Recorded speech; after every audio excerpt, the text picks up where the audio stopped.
aquí en modo presentación. ¿Este? Ah, no, amiga, és que esto què és? Hola, què tal? Benvinguts a l'última de les sessions del seminari obert de la Unipau. Gràcies també a totes les persones que heu anat cap a la plaça per fer suport a la Palestina. Tanquem el cicle parlant de refugiats climàtics i per a fer-ho ens acompanyen aquestes dues persones que m'acompanyen, la Sara Burelli, que ella començarà l'exposició en aquesta taula.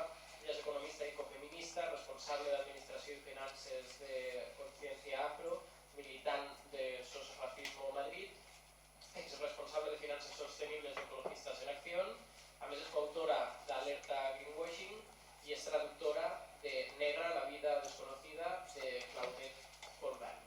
Sí. Aquesta és la presentació i ens acompanya també el Javier Raboso, que ell és sociòleg i màster en Sociologia del Territori i les Migracions per la Universitat Complutense de Madrid, és mediador intercultural per la Universitat Autònoma de Madrid, responsable de la campanya Democràcia i Cultura de Pau de Greenpeace, que és una campanya que parla de promoció de la pau i desarmament, a un vincle amb la crisi climàtica i els drets humans, i també denuncia la repressió a les accions ambientals i l'activisme ambiental. També està implicat en diversos col·lectius i plataformes, això li ha fet tindre vincle en refugiats de Tinduf i també de Cisjordània, i alhora forma part de la coordinadora Obrim Fronteres. I amb aquesta presentació, més com anem justos de temps, intentarem complir terminis. Deixa Sara començar i em fique cap allà i si pren nota fes fotos. Nada, lo primero, muchísimas gracias por la invitación. La presentación la voy a hacer en castellano porque soy de Madrid y no hablo catalán, así que disculpas. Y nada, para empezar, me gustaría comenzar hablando que la presentación se basa en dos informes que elaboramos en Ecologistas en Acción. El primero se llama Injusticia Ambiental, Crisis Climática, Agua y Migraciones. Está disponible tanto en castellano como en catalán en la página web de Ecologistas en Acción. Y el siguiente se llama Migraciones forzadas por motivos ambientales. Antes de empezar, quería saber más o menos si os suena el término de migraciones o refugiadas ambientales, si lo habíais escuchado.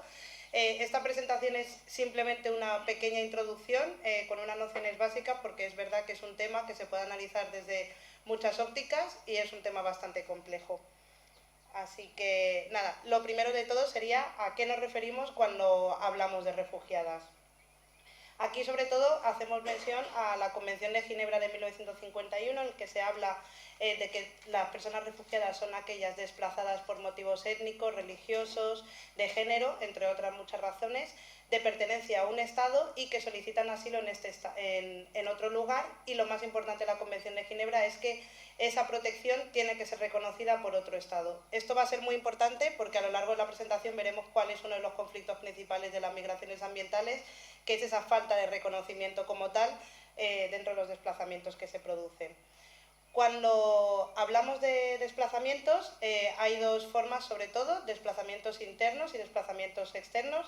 Los internos son aquellos que se harían dentro del Estado, pero también se podría entender, esto también difiere dependiendo de la persona que lo analice, a estados cercanos al suyo. Es decir, si al final el desplazamiento es por una guerra, se consideraría desplazamiento interno si es a un país colindante. Por ejemplo, en el caso ahora mismo que estamos viendo el genocidio de Palestina, los desplazamientos que se están dando tanto a Egipto, Líbano o Jordania.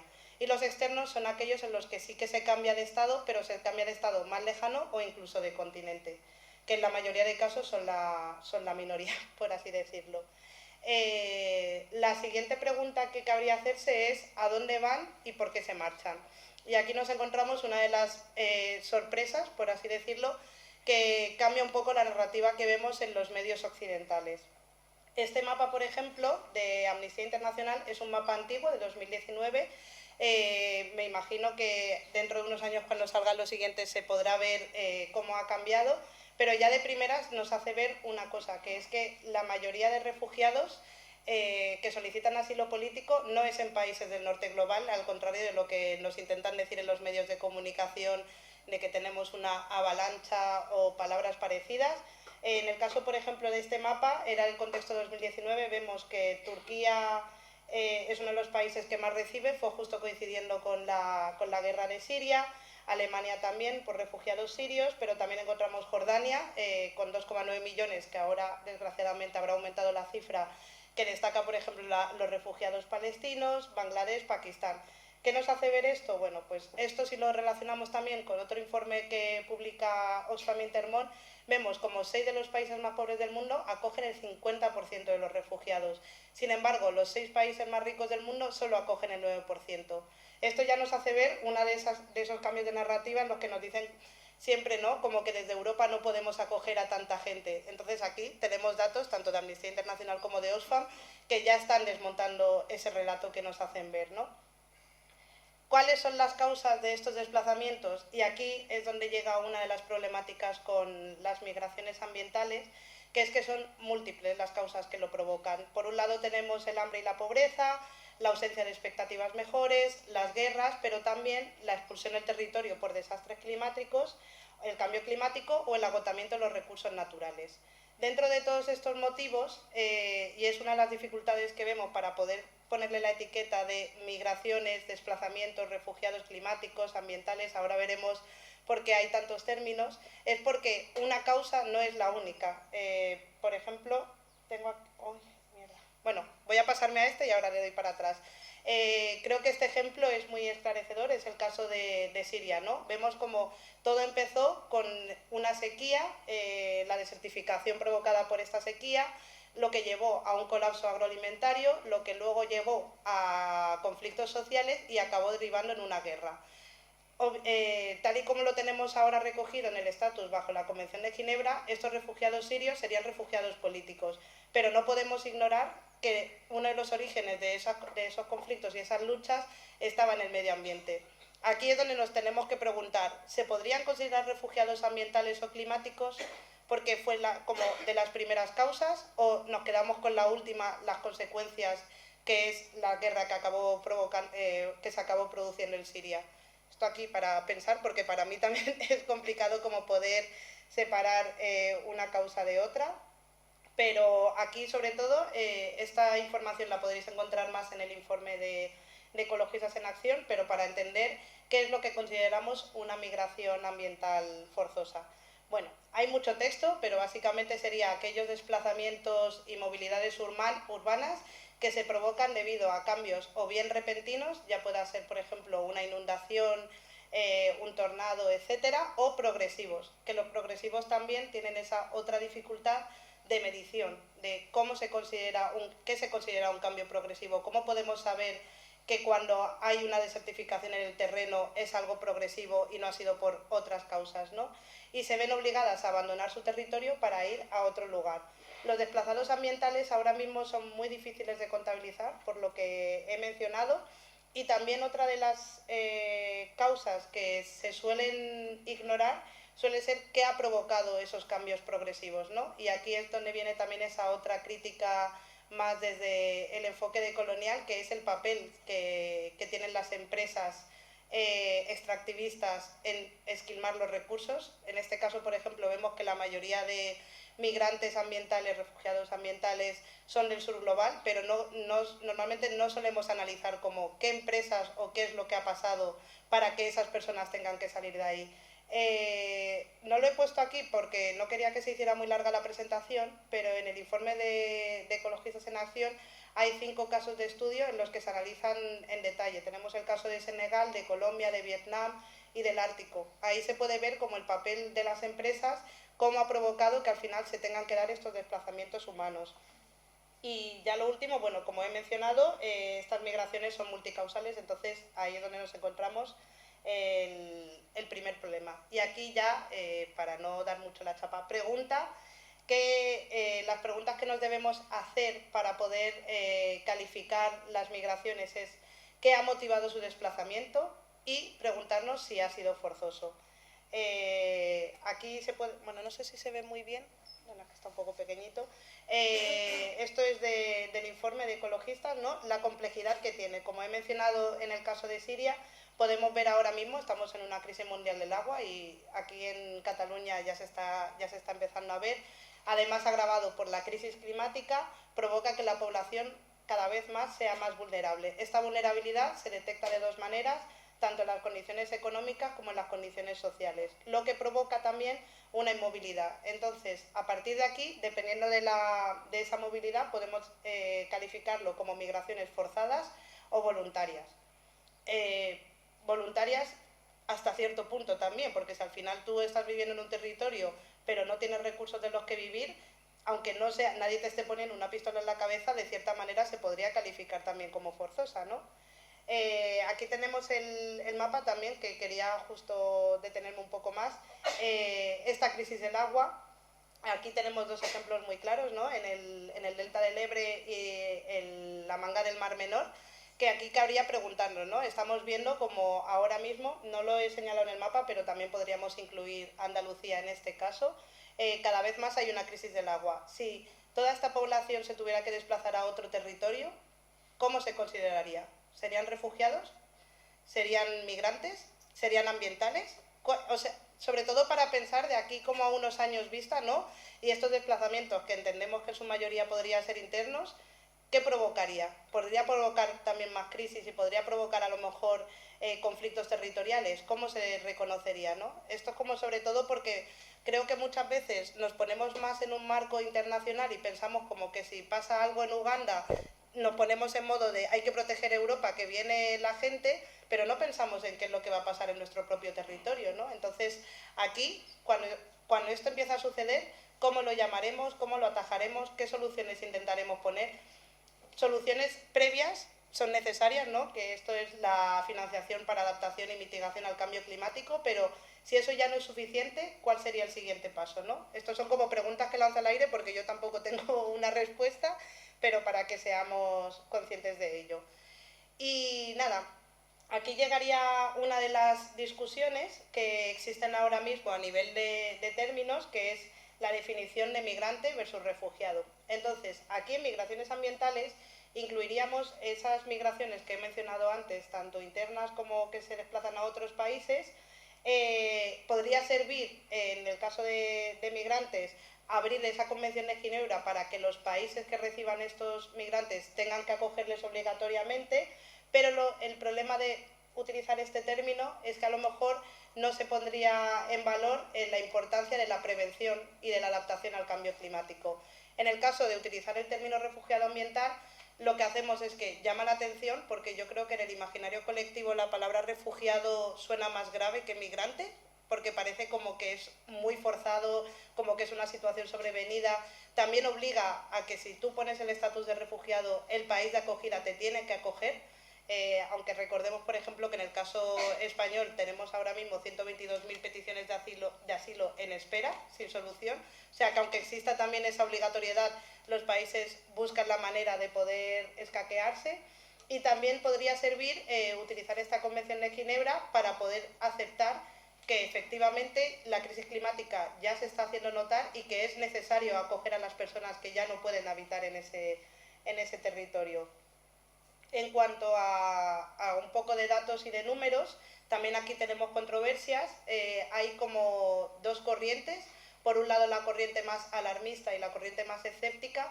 Y esto se puede ver muy claro porque las cifras difieren muchísimo. Por un lado, van entre los 200 millones que se esperan para el año 2050 hasta 1.200 millones. Entonces, claro, el cambio de esas cifras cambia mucho la mentalidad y qué se quiere hacer para ponerle un freno, por así decirlo, a todo esto. Entonces, lo que utilizamos sobre todo y lo que utilizan los científicos para estos datos es el número de desplazados internos, porque generalmente son los que suelen ayudar más a entender las causas que han provocado esos desplazamientos. Aquí vemos que en el año 2001, en total en todo el mundo, fueron 38 millones de desplazamientos y una gran parte fueron provocados más por desastres que por guerras y conflictos. Pero volvemos a lo mismo, tenemos el caso de Siria. Cuentan como refugiados políticos por un conflicto que era la guerra de Siria, pero se ignoran también las causas anteriores. Entonces, aquí sobre todo por eso, que es un poco complejo y difícil poder ponerle una etiqueta y un nombre 100% correcto. Aquí también, para analizar, como en todos los casos, no se puede analizar sin tener en cuenta la perspectiva de género. Como sabemos, las mujeres al final son quienes más ejercen esa tarea de cuidados. En muchos estados el problema del agua influye directamente. En el caso, por ejemplo, de países en los que cada vez más hay más sequía, tradicionalmente son las mujeres y las niñas las que van a buscar agua, lo que hace que se tengan que desplazar internamente. Los roles de género están también muy marcados, la propiedad de la tierra generalmente no pertenece a las mujeres. Todo esto hace que los impactos acaben siendo desiguales y acaben afectando en mayor medida a las mujeres y a las niñas más que a los hombres, aunque a nivel mundial el número de refugiados es el mismo, 50% hombres y 50% mujeres. Y aquí ya casi para terminar, y volviendo un poco a lo que mencioné antes, ¿no? La pregunta que nos deberíamos hacer es como también quién forma parte, quién es responsable de estas migraciones, sabiendo que son causas muy genéricas, pero aquí ya, para pensar un poco en voz alta, si podéis pensar en 3 nombres de banco y 3 nombres de empresas energéticas que seguramente de primeras no se nos puedan ocurrir, pero aquí nos vamos a centrar en el caso del Estado español. Vemos, por un lado, estos son datos del Centredelas, el ranking de banca armada de 2022, como el Banco Santander, el BVA y el SEPI fueron la Sociedad Estatal de Participaciones Industriales. Fueron quienes más invirtieron en banca y en enviar armas bueno, no en enviar armas, en financiar a las empresas armamentísticas. Esto es interesante porque una de las cosas que se suele olvidar es las causas anteriores, ¿no? No podría haber guerra si no hubiera armas, ni hubiera tanques, si no hubiera una industria armamentística que se beneficia. Y no podría haber una industria armamentística si no hubiera bancos o grandes sociedades de inversión que financian todo esto.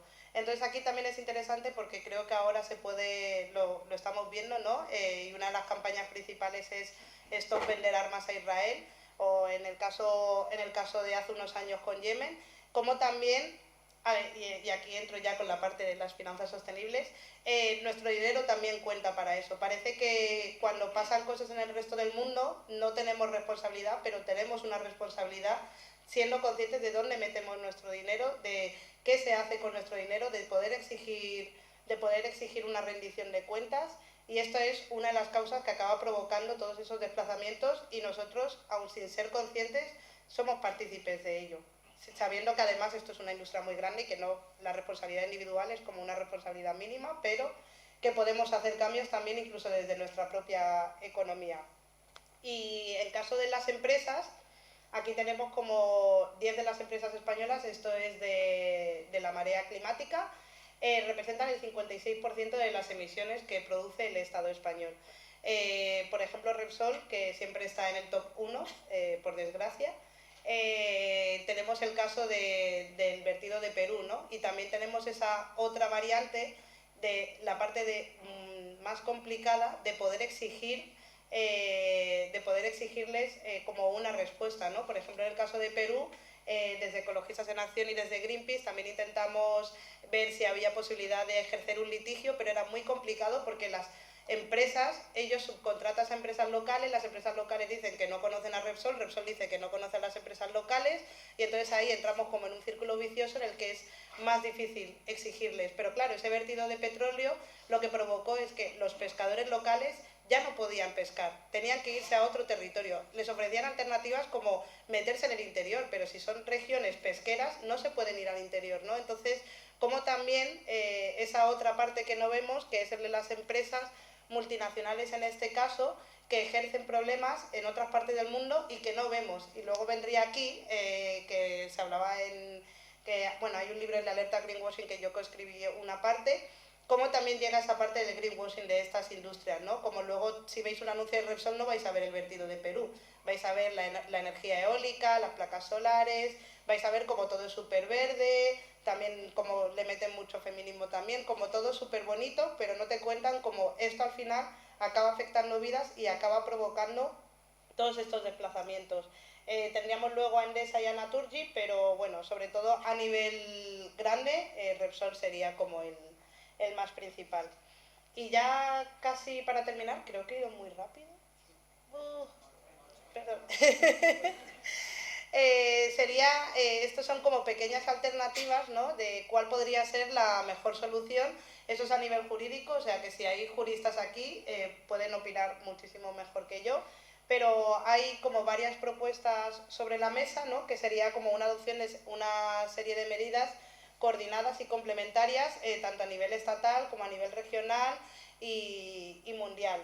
Las posibles herramientas sería, por ejemplo, crear un nuevo tratado internacional que pueda reconocer este estatus de refugiado ambiental, un nuevo protocolo bajo la Convención de Ginebra, aunque esto también está todavía por ver porque podría causar otros muchos problemas, ¿no?, porque la Convención de Ginebra a día de hoy funciona bien en el sentido de que reconoce legalmente el estatus de refugiado, pero podría causar problemas a la hora de poder reconocer otros estatus. Si ya tenemos claro qué es un refugiado, ¿es necesario ponerle una etiqueta ambiental? Es como una de las preguntas que se plantean. Los visados climáticos podrían ser otra alternativa.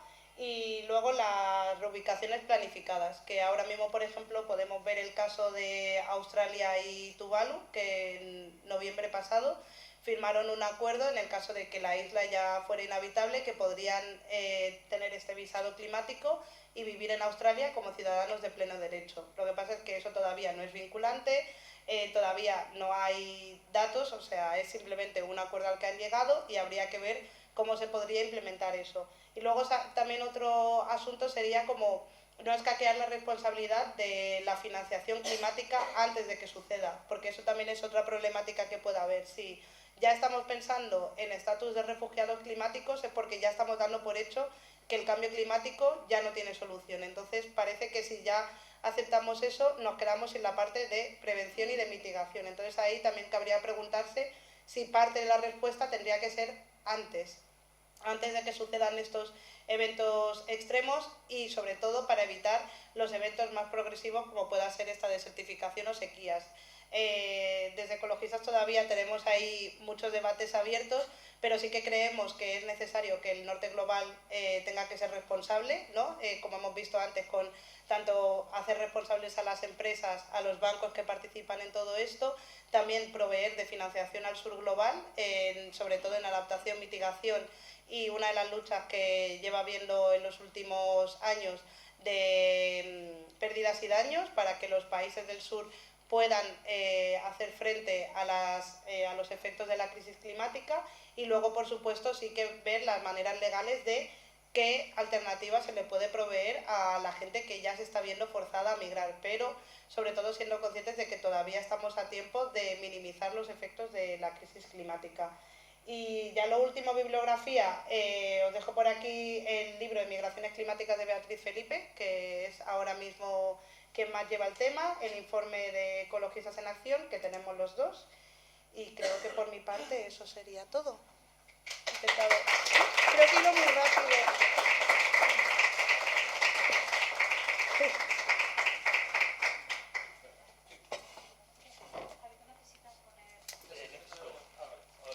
A ver, no necesito, pero...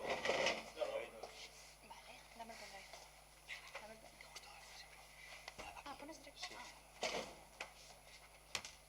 Ahora está el típico problema de que esto no es lo mismo, ¿no? No, le estaba por cuánto tiempo. Sí, es que siempre cuando me pongo nerviosa hago muy rápido. No, da gusto verte siempre. No te trabas ni media. ¿Cómo vamos de tiempo? ¿Por qué me ha desaparecido el ratón?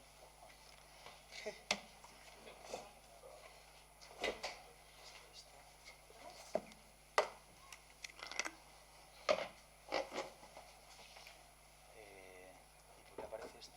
Vamos a ver. Perdonad, ¿eh? ¿Qué es lo que se está viendo? ¿La presentación? No, La presentación. pero una parte.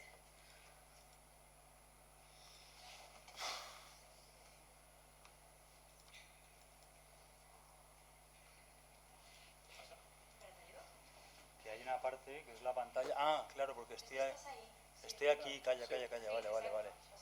Vale. Digo, me ha parecido, me faltó un ordenador.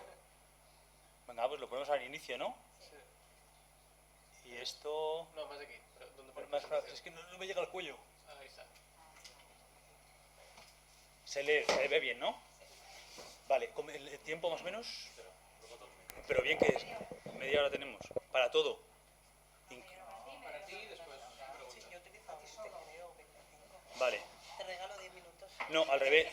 No, creo que al revés. Más bien. Creo que al revés. En algún... una pregunta técnica, perdonad. ¿Por qué no lo veo yo aquí y sí ahí? Bueno, pregunta Luego van a esa. estar girando el cuello, todo el rato. Pues es posible que el... Ah, es lo de la aquí, ¿no? La del pantalla. Sí, es desde aquí. Això és Ubuntu, no? Sí, vamos haciendo cosas de preguntar. Sí. No, ahí está. Ahora. Eres lo mejor, de verdad, porque es que si no... No, pero tiene que ser... No, Sí. no, es que se ha puesto unir y tiene que ser...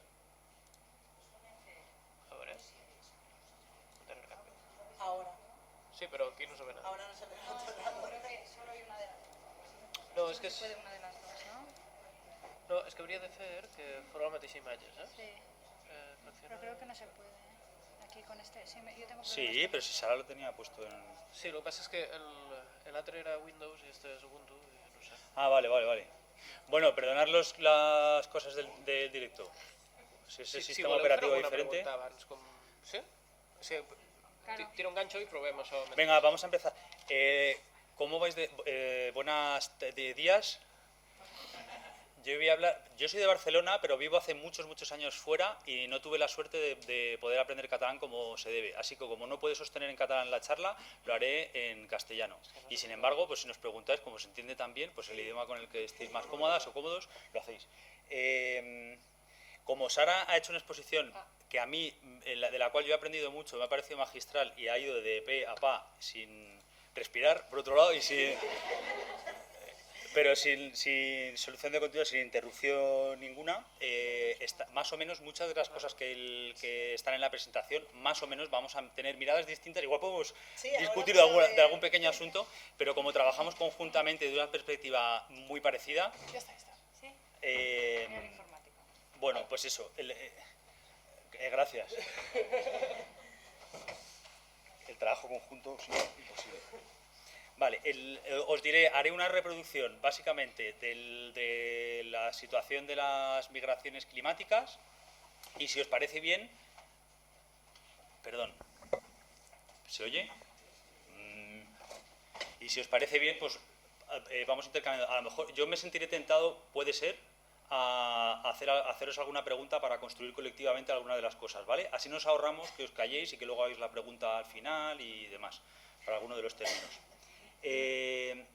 Pues paralelamente a la propuesta que hacía Sara, os hago una propuesta de revisión muy similar que se basa en un informe que desde Greenpeace elaboramos de la misma forma intentando entrelazar el fenómeno migratorio o de la movilidad humana con la crisis climática en un sentido muy amplio. Este es el informe, lo publicamos junto con CEAR. Nos ayudó mucho y principalmente Beatriz Felipe, por cierto, que dices que es la que está, porque es una persona que trabaja mucho y hay que citarla siempre. Y esa es la pues, portada, contraportada o no me acuerdo, sí, las dos primeras páginas.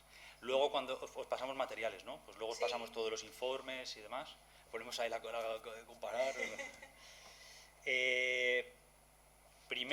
La primera asunción cuando hablamos de migraciones climáticas o cuando hablamos de movilidad es que estamos en una emergencia climática. Esto entiendo que en este foro huelga decirlo porque por un lado por las evidencias que cada vez vemos más en nuestras pantallas y por otro lado porque el interés que suscitan este tipo de temas es probable que aquí haya poca discusión al respecto.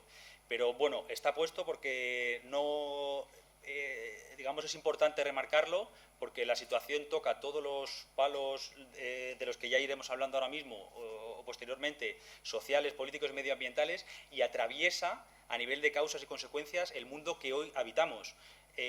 Frente a esto, una de las posibles respuestas es la negación. que esto nos pasa a nivel psicológico, a nivel social y político, y existe un cierto porcentaje de la población que frente a esto pues trata de decir que esto no existe, que no es así, que no viene de aquí o que hay otras salidas posibles, etcétera, etcétera. Entonces, simplemente es para remarcar que lo que la comunidad científica a nivel global nos dice es que estamos en una situación de emergencia climática, que estamos cercanos a despertar determinados puntos de no retorno y, sin embargo, hay esperanza y, sobre todo, hay esperanza para muchas de las personas que están sufriendo ya la emergencia climática en clave de movilidad humana y en otras cuantas. Lo que sí tenemos claro y son consensos científicos que son la base de lo que apoyamos es que el cambio climático está producido efectivamente por la acción antropogénica, por el ser humano, que tiene que ver con la quema de combustibles fósiles desde la era preindustrial y con el aumento exponencial o la escalada, digamos, de los gases de efecto invernadero en la atmósfera, que producen todos estos digamos, factores. Este gráfico es muy famoso y ha tenido mucha repercusión. ¿Lo conocéis? ¿Os suena? Es muy usado, digamos, para entender. Este se llama de warm strips, que son como las líneas del calor, ¿no? Y propuso un imaginario para entender mejor lo que significa el cambio climático, que efectivamente es un fenómeno que se nos escapa de la cabeza. Es muy difícil entender cómo está cambiando el mundo a nivel grande. Aquí es la propuesta que ha tenido tuvo tanta repercusión, sirve para entender cómo ha ido el aumento de temperaturas de cada año, desde la época preindustrial hasta la actualidad. Ahí se puede ver que hay una tendencia que es difícilmente discutible. Si asociamos las temperaturas a colores, pues podemos discutir poco. Por si acaso, para quien nos sirva más los gráficos en este sentido, pues con respecto a la media del 71-2020, cogiendo esa media, esto es como han ido subiendo las temperaturas. Por debajo estaban en el siglo XIX y cómo han ido subiendo hasta aquel entonces. Por supuesto, y como pues creí que lo tenía, pero Sara comentaba, y luego lo hablaremos también, cómo efectivamente, a pesar de que hay algunos hotspots, digamos, unos puntos calientes de la emergencia climática que impactan especialmente en algunos lugares, la península ibérica es uno de los lugares más impactados a nivel geofísico de Europa, sin duda alguna el que más. Y ahora hablaremos de ello porque tendrá también consecuencias. Me gustaría preguntaros, rompiendo un poco este escenario, si os animáis, si no, pues lo hago yo, pero vamos, ¿cuáles son las consecuencias? Hemos hablado de las bases físicas de la emergencia climática. Las bases físicas tienen que ver con esa acumulación de CO2, con el aumento, y esto lo habéis visto, imagino, en las noticias, porque ha sido ahora noticia hace poco, que recientemente ya hemos constatado que el grado y medio aquel de que hablaba París, a partir del cual la existencia de la vida humana y demás iba a ser más complicado por las consecuencias, bien, puede ser que la temperatura de la Tierra ya haya superado ese grado y medio, con lo cual estamos en un momento efectivamente de emergencia climática.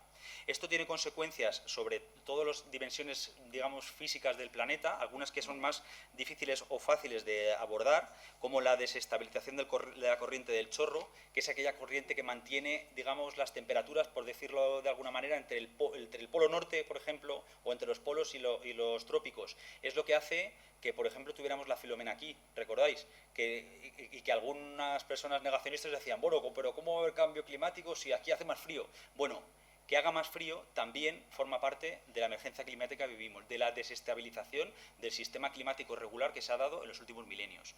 Y efectivamente en las noticias, y por poner la última consecuencia física, esta misma semana ha habido un informe que ha sido muy, muy sonado, que hablaba de que la corriente del Atlántico, que es la que permite enfriar el planeta de alguna manera, y no olvidemos que el océano es el principal absorbedor del calor del planeta, está colapsando. Colapsaría entre el 2025 y el 2060, por ahí más o menos, con una ciencia cierta, más o menos en 2050, y esto tendría consecuencias absolutamente devastadoras para el clima. Son determinados puntos, sin querer ser alarmista, pero para entender que estos asuntos a veces se nos escapan de las manos y empezamos a tener algunas situaciones que no son controlables, que no son tan predecibles, digamos, y que no tenemos ciencia ni siquiera para predecir algunos de ellos. Consecuencias que tienen todo esto: desestabilización del sistema climático. ¿Cómo se impacta el cambio climático en Cataluña, por ejemplo? Un fenómeno. Sequía, gracias, ni levantéis la mano. Sequía, la sequía es una de ellas, más. Aumento del nivel del mar, sin duda alguna. Aumento de temperaturas. Aumento de temperaturas, no, efectivamente, un aumento de temperaturas estable y, bueno, digamos, en verano y en invierno, y olas de calor, que son fenómenos extremos, que nos llegan que cada vez se repiten más fuerte y con más virulencia y cada menos tiempo. Más. ¿Habéis dicho? Bueno, polución podríamos hablar como causa, efectivamente, y tan relevante, no como más como causa que como consecuencia, pero sin duda alguna, vamos. La polución derivada de la quema de los combustibles fósiles tiene y mucho que ver con la emergencia climática que vivimos. Incendios, sin duda alguna, en el norte global, y ahora hablaremos de desplazamientos. Los incendios producen también desplazamientos. Solo en los Estados Unidos, aquel año fatídico, que lo son todos ya, lo son todos, pero en los grandes incendios de Canadá, que si no recuerdo más fue en 2021 aproximadamente, desplazaron a 1 millón de personas. Se quedaron sin casa, sin nada. ¿Qué es lo que ocurre? Cuando hablamos de justicia climática, hablamos de que no es lo mismo que ocurra un incendio de lo que llamamos sexta generación, que tiene climas internos propios. Son dinámicas muy difíciles de apagar y que arrasan con todo y que generan una ciencia sobre los incendios cada vez mayor porque se hace muy difícil de abordar. Ocurre que cuando ocurre en California hay muchos millones para poder, digamos, recuperarse o abordar esas pérdidas de años que producen esos grandes incendios, y si se producen en otros lugares, llámese X, en el sur global, en América Latina o en otros lugares, hay menos recursos para que la gente impactada pueda recuperar su vida después de ello. ¿Qué más? Luego también se podría decir cambios del uso del suelo. Sin duda alguna. ¿En qué sentido? Pues que no puedes cultivar lo mismo que cultivabas antes en esa zona. Como pasa, por ejemplo, ahora está empezando a pasar ya con el vino. En España empieza a no ser posible, mientras que en otros países más al norte empieza a ya producirse vino porque es mucho más efectivo que aquí. En vez de haber Riojas va a haber viñas, y lo habrá, y lo está en el norte, en Finlandia, en Gran Bretaña y demás. Correcto, también tiene que ver con la desertificación y con la salinización de los territorios. Cuando hablábamos del aumento del nivel del mar, también vemos después, bueno, no me quiero enrollar. Cuando hablamos del aumento del nivel del mar, no solo hablamos de que el mar nos come, es que el mar se va introduciendo también en los acuíferos y poco a poco las zonas costeras de muchos lugares de este mundo, que por cierto tienen a la mitad de la población del planeta viviendo en sus costas, como aquí, como en otros lugares, empiezan a perder la posibilidad de cultivar y otras consecuencias que van derivadas de esto. La habéis dado todo sobresaliente, más o menos. Si queréis luego concretamos algunas más, pero bueno, los estamos sufriendo y viviendo aquí, impactan de manera diferencial según haya recursos o no, según habitemos un cuerpo o no, porque según tengamos los recursos que tengamos a nivel individual, según tengamos capacidad para hacer frente en nuestras viviendas, etcétera, etcétera, y demás. Bueno, me lo voy a saltar, pero descenso de productividad en las cosechas, las subidas de precios de alimentos, un montón de impactos en el orden de la salud, en el orden socioeconómico y en el orden del nivel de impacto en los conflictos, digamos, como un potenciador de conflictos que habla o conecta estos cambios físicos con nuestra vida en la Tierra o nuestra manera de organizar la vida. Los impactos económicos lo voy a saltar también. Esto es de julio de 2023, de este mismo año pasado. Es de un informe de Human Rights Watch, en el que precisamente habla como en la isla Cangrejo, en Panamá, la propia comunidad que antes hacía frente perfectamente, evitaba un espacio muy pequeño, hoy cada vez es menos capaz de abordar los impactos que tiene el cambio climático en su territorio. ¿Qué es lo que ocurrirá? Bueno, una de las formas de desplazamiento de las que hablaba Sara, que son los desplazamientos programados, aquí han aceptado junto con el gobierno una suerte de programa en otras tierras en los que tendrán que literalmente marcharse de aquí, porque sencillamente la vida va a ser difícil en este lugar, tal como lo ha concebido. Esto, que es la definición, y ahora nos metemos en materia, de la Organización Internacional de las Migraciones del 2019, que Sara ha expuesto también, es una definición que es muy relevante y nos mantiene en un cierto consenso dentro del debate para entender qué son las migraciones climáticas. Y lo hace porque además lo define, es una frase que cuesta decirla sin respirar, pero que aborda todos los fenómenos de los que hablamos cuando hablamos de migraciones climáticos. Hablamos de traslados de una persona o de grupos de personas, porque sabéis que hay situaciones en las que puede ser un joven de la familia el que migre, o una persona en la que está, o que sea una comunidad, no solo una familia, que decida, como en la anterior foto que hemos visto en la isla Cangrejo, que decida marchar colectivamente para otro lugar, predominantemente por cambios repentinos o cambios progresivos. Hemos hablado ya de ellos. Hay cambios repentinos como el Idai, el ciclón que asoló las costas de Mozambique, Malawi y otros países en la costa, en el sureste africano, que produjo más de 1000 muertes y más de 3 millones de personas desplazadas. Esos son eventos climáticos extremos, de los que conocemos cuando salen en noticias y demás, ciclones, huracanes y demás. O progresivos, como la subida progresiva efectivamente del nivel del mar, la desertificación, que puede ocurrir aquí y en otros lugares. Está ocurriendo, por ejemplo, en el Cuerno de África y en el Sahel. La disponibilidad de agua que tienen los pastores o las comunidades que hacen pastoreo en toda la región, que aborda varios países, tienen una disponibilidad de un 40% menos de recursos hídricos que hace apenas 10 años. ¿Qué significa esto? Pues que las comunidades que vivían del pastoreo hoy sencillamente no pueden hacer lo que hacen, estrategias personales o en la mayor parte colectivas, a las grandes ciudades. ¿Qué supone esto? Que las grandes ciudades tienen capas alrededor de suburbios que sencillamente son de comunidades campesinas o pastores o de pastoreo que van llegando a las ciudades para buscarse la vida en un terreno en el que, bueno, pues intentan desarrollar su vida, con la vulnerabilidad que esto supone para las comunidades que están allí y con la vulnerabilidad especial que supone, hablando en perspectiva de género, a las mujeres, porque se cruzan todas las vulnerabilidades en un propio cuerpo y a las personas y a niños y niñas, digamos.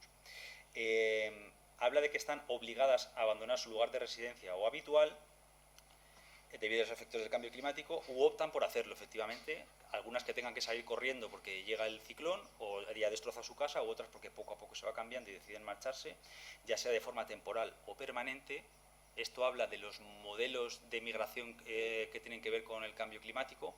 Hay patrones migratorios que son cíclicos, porque hay temporadas de lluvias en las que ya antes se podía abordar la propia comunidad con una cierta resiliencia y hoy sencillamente no se pueden habitar en determinados meses del año, con lo cual se marchan, migran y vuelven otra vez a su territorio, porque partimos de la base de la que mayor parte de la humanidad queremos desarrollar nuestra vida donde tenemos nuestras raíces, que es donde mejor entendemos o donde mejor sabemos movernos.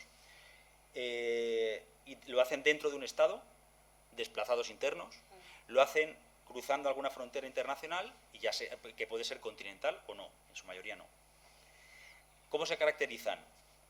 ¿Y cómo vamos de tiempo? Regulinchi. ¿Cómo se caracterizan? Según pongamos el prisma, las gafas, podemos ver todos estos puntos que os propongo aquí. De algunos de ellos ya hemos hablado. La migración puede ser repentina, progresiva o planificada. Ya hemos hablado de los tres tipos, cuando se hace con las administraciones, cuando se planifica o cuando tienes que salir corriendo. Puede ser temporal, puede ser permanente o puede ser cíclica, que también hemos hablado de ello. Puede ser personal, familiar o comunitaria, también lo hemos hecho. Pueden ser internas, cuando hablamos de desplazamientos dentro de los propios países. Pueden ser internacionales entre países del sur global, que son la mayor parte. Los desplazamientos son la mayor parte, pero cuando no, son en países colindantes. La mayor parte que acogen refugiados y de países que acogen refugiados son países del sur global, no solo por política, sino por cercanía y por movimientos migratorios. Los hay intercontinentales, como las personas que cruzan el mare mortum, la tumba que se ha convertido en el Mediterráneo para intentar hacer otra vida, y casos determinados de apatridia. Afecta más a las mujeres y niños y niñas, y el cambio climático, como decíamos, es un multiplicador de amenazas. No podemos establecer, y aquí podemos tener una discusión sobre, y se habló mucho sobre Siria, ¿no? Si Siria es una guerra climática. Bueno, podemos decir consistentemente que el cambio climático o las transformaciones que se dan en el territorio de todas las que hemos hablado tienen un impacto directo en las formas de vida de las personas, por lo cual tienen un impacto son un potenciador, digamos, de las violencias y los conflictos que ya había.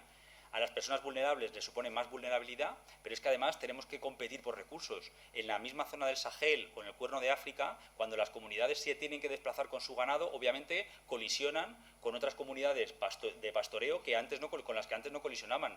Ya se ven enfrentadas a una situación de mayor intensidad, mayor conflicto. Ocurrió, pues Siria es un ejemplo perfecto porque ha servido mucho para el debate y el diálogo con respecto a la sequía previa y cómo tuvo eso impacto en la violencia política y demás. Y entender, y esto para mí es sumamente relevante, que la migración es una estrategia de adaptación. Es decir, no solo es una estrategia perfectamente legítima. El mundo está cambiando y una de las estrategias, una puede ser reforzar los diques, como se están haciendo en lugares en los que hay muchos recursos, en las costas de Nueva York o de California, que como está subiendo el nivel del mar se refuerza porque se puede hacer, porque a nivel de infraestructuras hay recursos y conocimiento para hacerlo. Pero sencillamente migrar es una forma de adaptación como otra cualquiera, tan legítima como otra cualquiera, y así lo hemos de asumir. Lo digo precisamente porque el mundo está cambiando muy rápido y hay dinámicas en las que tenemos que empezar a entender que son una estrategia de adaptación en la que todo el mundo tenemos que poner para que sean lo mejor posible.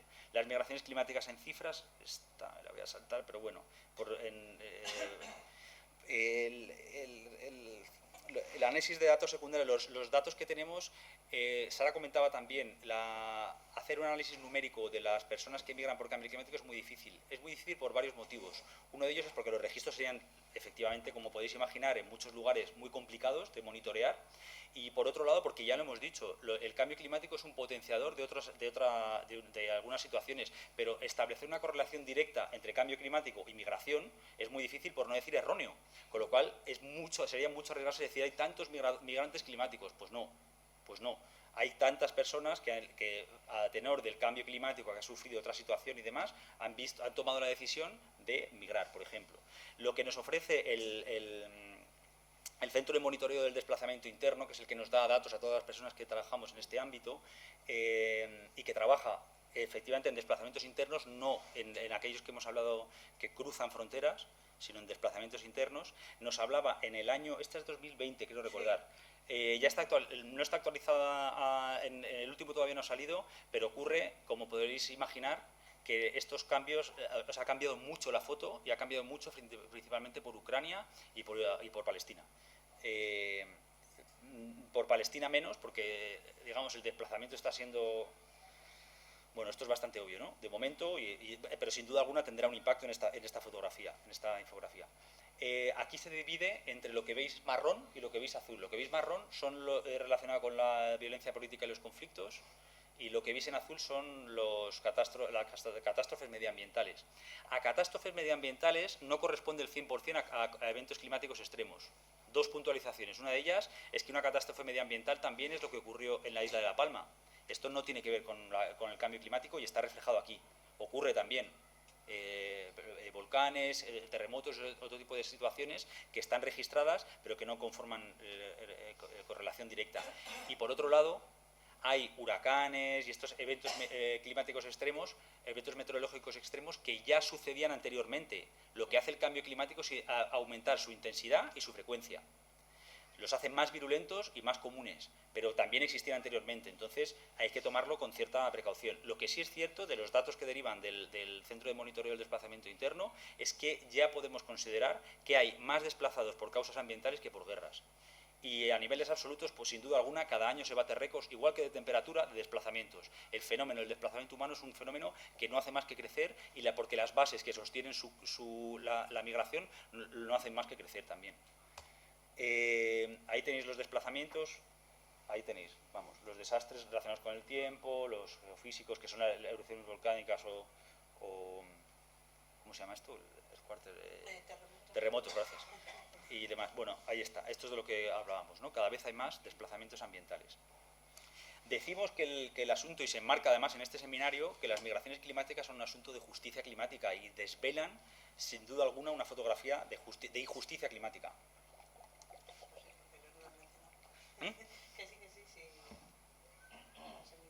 Cuando hablamos de emisiones, del cómputo histórico de emisiones, si lo ponemos en un cuadro, vemos que los Estados Unidos y la Europa de los 28 se llevan ¿cuánto puede ser aquí?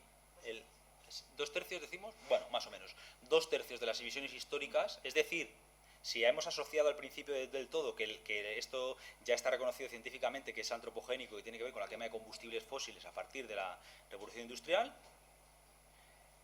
las emisiones, el 60% están en ese clúster de países, Estados Unidos y la Unión Europea. ¿Quién es responsable de esta situación? Bueno, pues en un 60%, en más de la mitad, los países del norte global que han sido estos, que han sufrido estos. Esto es data abierta, que este está hecho con... Sí. El Carbon Map, puedes hacerlo por pestañitas, os invito a meteros, lo puedes hacer por pestañitas para ver un poco cómo se deforman los mapas según hay algunos indicadores. Este es las emisiones históricas. Si tú pones el mapa mundi y lo engrosas por emisiones históricas, te sale una deformación absoluta, porque quien más ha contribuido a eso son lo que veis ahí, ¿no? Lo que ya hemos dicho, en los países de que hablamos del norte global. Pero claro, las personas en riesgo por los impactos del cambio climático, ¿dónde están? En un lugar absolutamente diferente. Con lo cual, a partir de estos dos mapas, podemos entender que esto es un asunto de injusticia climática flagrante. Los principales causantes del cambio climático no son los principales países que sufren las consecuencias y comunidades que sufren las consecuencias.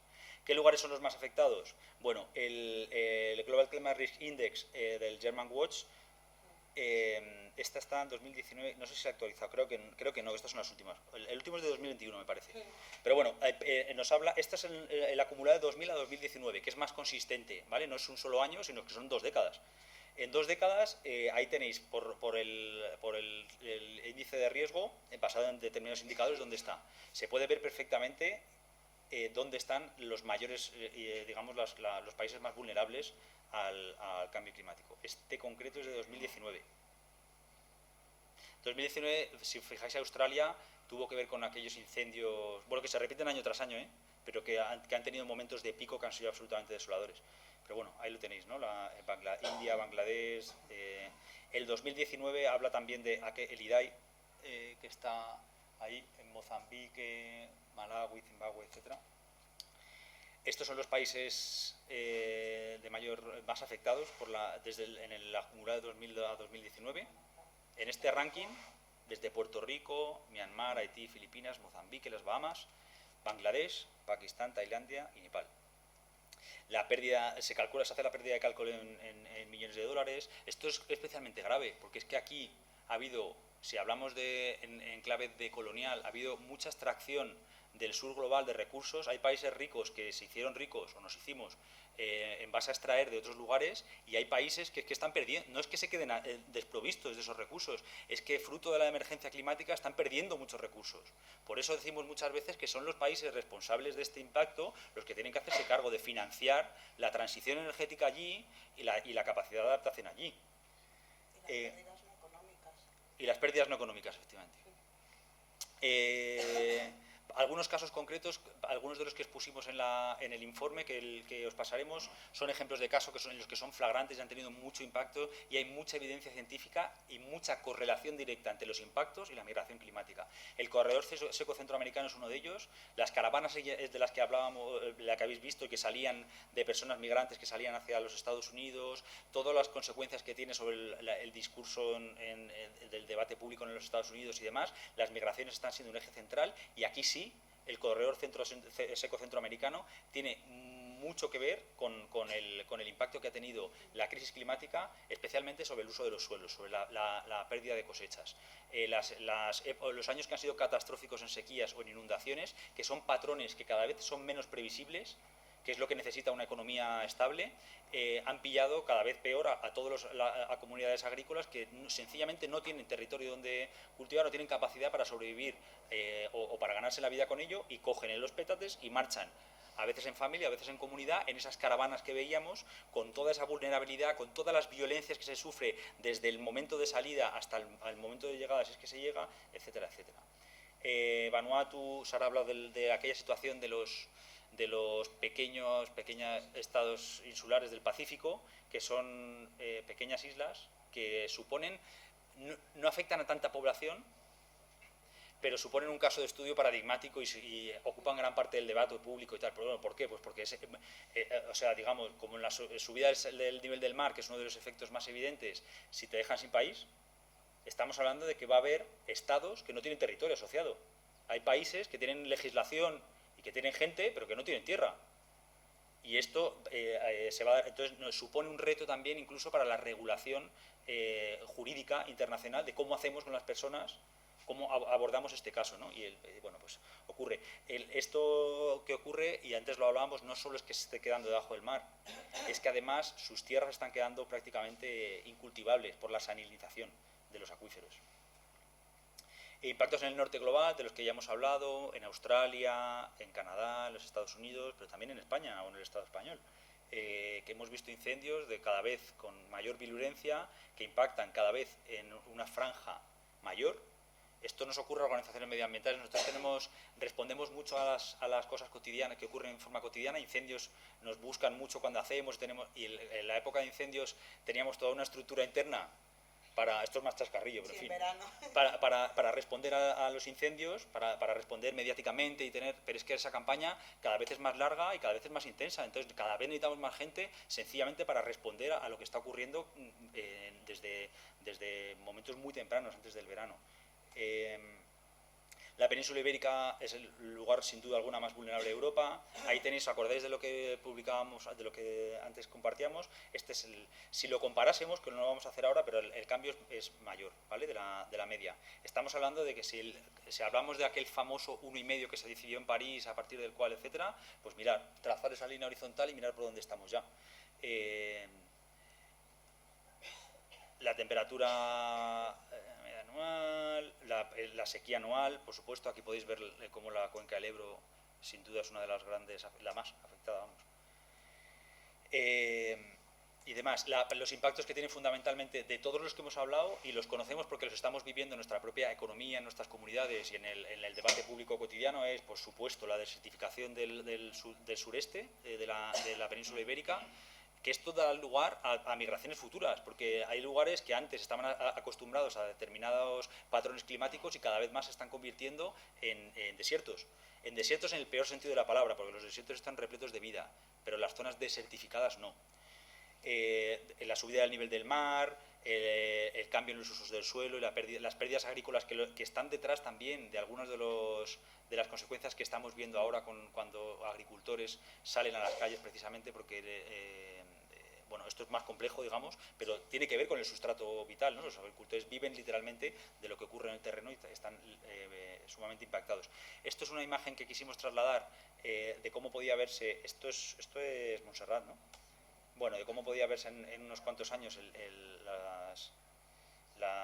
son proyecciones hechas, que tienen su base numérica, oye, cómo subiría, cómo se podría ver en unos 50 años, creo que era, pero bueno, simplemente es para hacerlo gráfico o algo así. Y por último ya, ¿cómo vamos? Regular, tirando a nada. Vale, pues por último, África Occidental, la costa occidental africana sufre un doble expolio. Todas las comunidades del sur global lo sufren, pero en el caso de África Occidental es absolutamente flagrante, porque hablamos de migraciones climáticas y muchas veces lo envolvemos en las migraciones medioambientales, o en la incapacidad o en la falta del propio territorio de desarrollar la vida. ¿Qué ocurre? Que claro, las comunidades de Senegal, Gambia y Mauritania fundamentalmente viven de la pesca. Las comunidades costeras, pero no solo, además alimentan o proveen de proteínas a gran parte de la comunidad de todo África Occidental, no solo en la costa. De ahí se derivan muchísimos empleos, gran parte de la economía y un sustento alimentario básico. ¿Qué es lo que ocurre? Pues que cada vez más, estas no sé si me parece que es en Cayar, en Senegal, el trabajo de las mujeres de las secadoras de pescado. Son pescados pelágicos, de los que están no en profundidades, digamos, que se utilizan. ¿Qué ha ocurrido? Con el paso de los años, los grandes buques, no solo europeos, también chinos, rusos y de otros lugares, han esquilmado los recursos de la pesca en África Occidental. Ahora, ese pescado que alimentaba bocas de personas se dedica en muchas ocasiones a llevarse íntegro a fábricas en otros lugares del mundo para que se conviertan en harina de pescado que alimenten otros peces que son, por ejemplo, el salmón, que luego vamos al supermercado y lo comemos.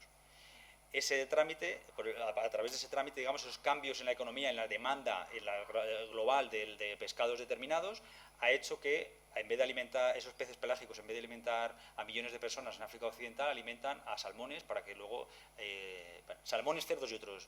Y muchas de las fábricas están en la propia costa de África Occidental, pero han sustituido con 3, 4, 10 trabajadores a toda una rica red de mujeres secadoras de pescado que antes trabajaban en comunidad para hacer esto, ¿no? ¿Qué debemos hacer urgentemente? Ya lo sabemos. Mitigar el cambio climático, financiar la adaptación a un cambio que ya se está dando y que se va a seguir dando, porque esto palanca de freno no se da en un año. Lo que frenemos hoy lo vamos a ver después, por eso es tan complejo, y por supuesto apoyar en la adaptación también de otros. Este era el de Vanuatu, ¿no? O el de Kiribati, fue el de Vanuatu, en una COP, no sé si es una COP de el anterior. En la anterior, bueno, fue muy mediático porque él hizo una rueda de prensa aquí porque era muy evidente, ¿no? Es en plan, nos estamos quedando sin tierra. No valen las falsas soluciones, las empresas, que Sara lo ha expuesto magistralmente, con lo cual no me enrollo, de las falsas soluciones y cómo se aprovechan de ellas, adaptar apoyo en las comunidades. Esto es el fondo. Los países del norte global se comprometieron a financiar con $100.000 anuales el Fondo Verde para el clima, y obviamente podríamos adivinarlo, pero obviamente podréis imaginar que está absolutamente infrafinanciado. Se comprometieron a eso y no lo están cumpliendo. Los acuerdos de libre comercio, aquí decía David Gistar, me acuerdo hace muchos años, cuando yo era más joven, que decía, bueno, a lo mejor no hace falta tanta cooperación, que sí la hace, pero hace falta dejar de hacer anticooperación. Es decir, todos los mecanismos que utiliza la economía del norte global a través de acuerdos de libre comercio para expoliar en el sur global y tal, son esos tratados de los que también se hablaba. Y por supuesto, garantizar vías legales y seguras cuando se tengan que dar la migración. Aquí ojalá pudiéramos extendernos más porque es algo que nos toca a todas las personas que trabajamos y militamos en estos ámbitos, pero decir también que el escenario, igual que en la crisis climática, no es positivo, que el PEMA, el Plan de Migración y Asilo, el Plan Europeo de Migración y Asilo, supone un retroceso en ámbitos, en materias de derechos humanos que considerábamos ya logradas como humanidad, y que estamos respondiendo mal a esta emergencia, honestamente, como comunidad global. ¿Tenía un vídeo otra vez de la esta?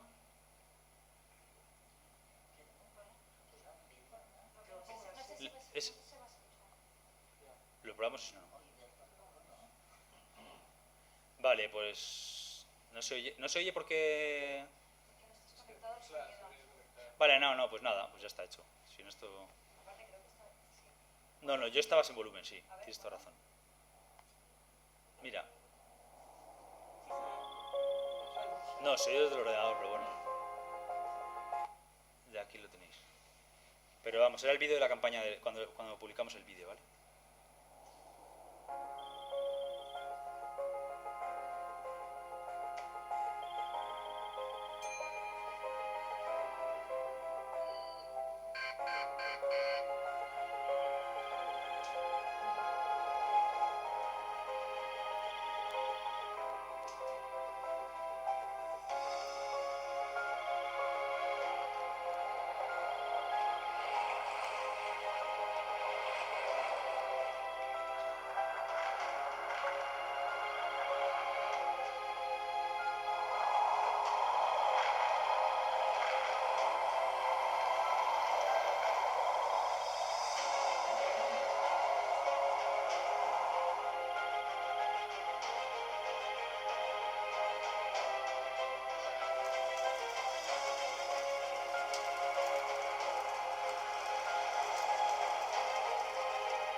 Y se finí.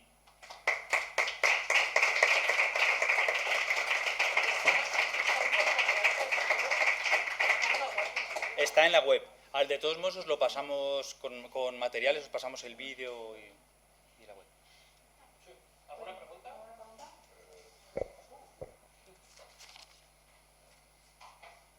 Si no, crec que ja.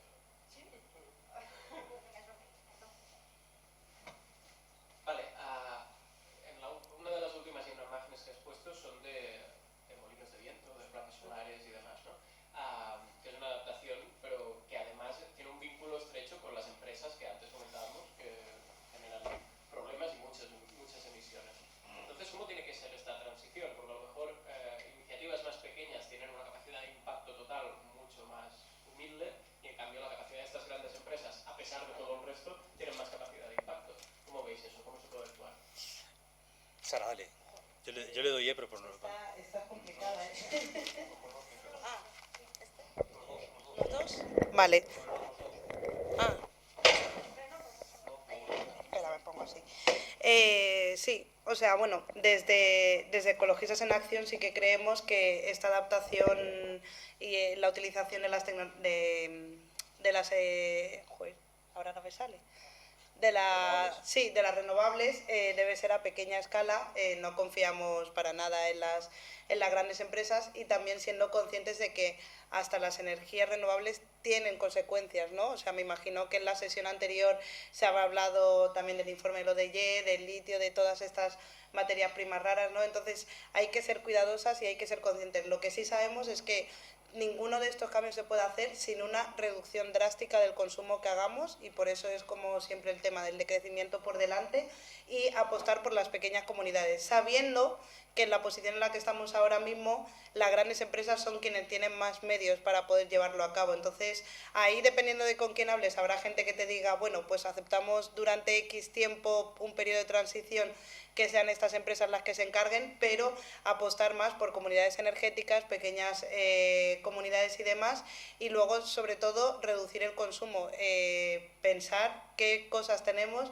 y cómo podemos reducir esas emisiones, porque si al final apostamos por otro modelo en el que las macroempresas consiguen quedarse con todo el mercado, consiguen acaparar y consiguen cambiar simplemente el esquilme de recursos de X recursos a otras materias, ¿no? Por ejemplo, ahora mismo estamos viendo el conflicto del Congo con el coltan, pero luego tenemos también el litio en Chile, entonces es como también ser conscientes de que es verdad que las alternativas son pocas, pero tampoco queremos llegar a la ecoansiedad, que ya eso es otro capítulo, pero sí que sin una reducción del consumo drástico no podemos tener alternativas ni un planeta habitable en el futuro.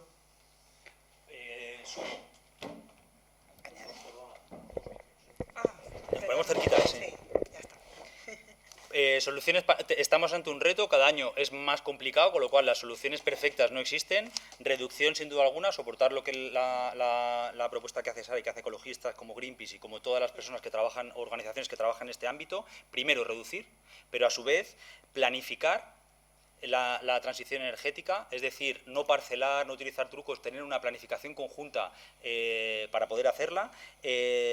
Promover la participación en todos los procedimientos, comunidades energéticas a ser posible pequeñas y no solo tan pequeñas. Lo digo, por no profundizar el debate que aquí no toca, pero hay por economía de escala, hay determinadas instalaciones que tienen que ser grandes. No podemos hacer una transición energética con placas solares en los tejados. Podemos hacerlo con eso y con más. Estamos en una situación complicada y la alternativa no es frenar, porque no olvidemos que cuando hablamos del litio y de todas las energías, de todas las tierras raras que hacen falta también para las energías renovables, no nos olvidemos que cada vez que sacamos un litro de combustible está afectando también a otros lugares del planeta, que no nos afecta aquí. Pero en todos los pozos, por ejemplo, ayer mismo hablaban de la cuenca, no me quiero enrollar. En Gaza dentro de la cuenca levantina hay varios Afrodita y otros pozos de extracción de gas que se han descubierto con recursos inmensos. ¿Qué ha significado esto? Inmediatamente ha alimentado una zona, la tensión geopolítica en una zona que ya era absolutamente caliente. Entonces los impactos que está teniendo esto entre Israel, Líbano, Israel, Palestina, Turquía y Chipre, Egipto con otras cuantas, etcétera, etcétera, está reconfigurando un poco la necesidad de poner paz sobre ello. Entonces, cuando apostamos por el gas y el petróleo, estamos apostando por las guerras, por los impactos medioambientales en otras comunidades del sur global, y necesitamos, sin duda alguna, hacer una transición inteligente y que piensen todas las personas y comunidades aquí y fuera a las que impacta toda la transición, digamos.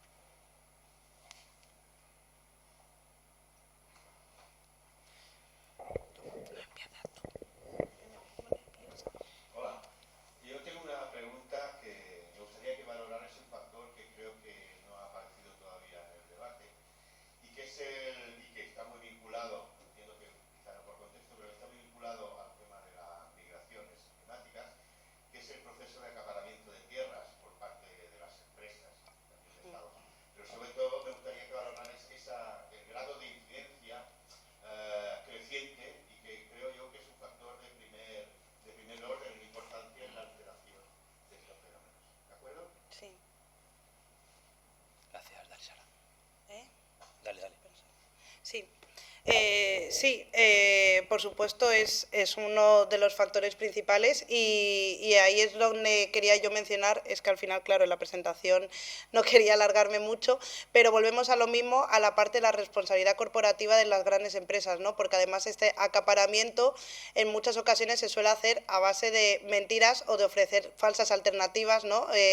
Por ejemplo, en Ecologistas llevamos a cabo hicimos una ruta con agricultores de Indonesia que nos contaban eso, ¿no? Por ejemplo, una de las partes de acaparamiento de tierras que se está produciendo ahí es por el tema de la soja y la palma, que se está utilizando como alternativa para los biocombustibles. Entonces a ellos les decían, cambiar vuestros productos, cultivar la soja, que la soja va a ser mejor, os pagamos más y así nosotros podemos decir que somos verdes. Y claro, ellos nos decían, sí, pero es que si cultivamos la soja ya no podemos cultivar nuestra comida. Pero a ellos les engañan, por así decirlo, porque les dicen que van a ganar más dinero, que además es bueno para el medio ambiente, pero ellos dicen, pero es que yo la soja no es buena para mi territorio, es otra solución. Entonces, claro, es muy complicado porque suelen ir a pequeñas cooperativas, a territorios del interior, en los que a lo mejor no hay presencia de organizaciones ecologistas o gente que pueda demandar. Entonces, eso también es otra problemática porque volvemos a lo mismo. Las grandes empresas lo hacen subcontratando a otras empresas. Entonces, ahí yo te recomendaría seguir a la organización OMAL, Paz y Dignidad, que analizan todo este entramado de las megacorporaciones y tienen varios informes sobre esto, sobre las grandes empresas y esos acaparamientos de recursos que hacen y lo difícil que es poder seguir o poder demandarles. Por ejemplo, en este caso eran grandes compañías de aerolíneas, porque ahora lo están utilizando para los biocombustibles. Entonces, claro, a lo mejor llega Lufthansa, pero Lufthansa no es el único, entonces hay otras más. Es verdad que es complicado, sobre todo por el tema de las falsas soluciones. Si no sabemos realmente qué es lo que se les está ofreciendo ni cuál va a ser el último uso, es complicado. Luego volvemos otra vez al tema del greenwashing. ¿Es mejor utilizar biocombustibles o, como ha mencionado Javi, nos quedamos con el petróleo? Entonces ahí es donde suele ser más complicado. Ese es, por ejemplo, uno de los primeros casos que se me ocurre, pero también tenemos casos en Brasil, en el Amazonas, en el Cerrado. Hay muchísimos casos de estos acaparamientos que se producen y, bueno, desde la óptica también más marxista, ¿no? También esa parte en la que se nos va quitando también la propiedad de la tierra, que eso es otro de los factores que acaba influyendo en esas migraciones climáticas, porque al final la tierra que era tuya ya no es tuya y te dicen, bueno, pues vete y te buscas otro sitio. Y otra cosa, ahora que lo has mencionado, se me olvidó mencionar en la presentación, que muchas veces contabilizamos esto solo en la parte económica, pero no contabilizamos como esas pérdidas no económicas, esos saberes tradicionales que se pierden, por ejemplo, en el caso de las reubicaciones de gente que depende del mar, ¿no? En las zonas de grandes lagos, en el mar, y se les reubica en el interior toda esa pérdida de saberes y costumbres que a lo mejor sí que, a lo mejor en muchos casos saben controlar la tierra y saben cómo gestionar la naturaleza mejor que nosotras desde el norte global, ¿no? Entonces, como también hay que tener en cuenta también todas esas cosas que no se pueden contabilizar, pero que si seguimos así vamos a perder muchísimos saberes de gente que sí sabe cómo gestionar la naturaleza, cómo gestionar los tiempos de la vida y la naturaleza mejor que en el norte global y que en unos años hará más complicado esa parte de adaptación, ¿no? A la crisis climática. No sé si... Pues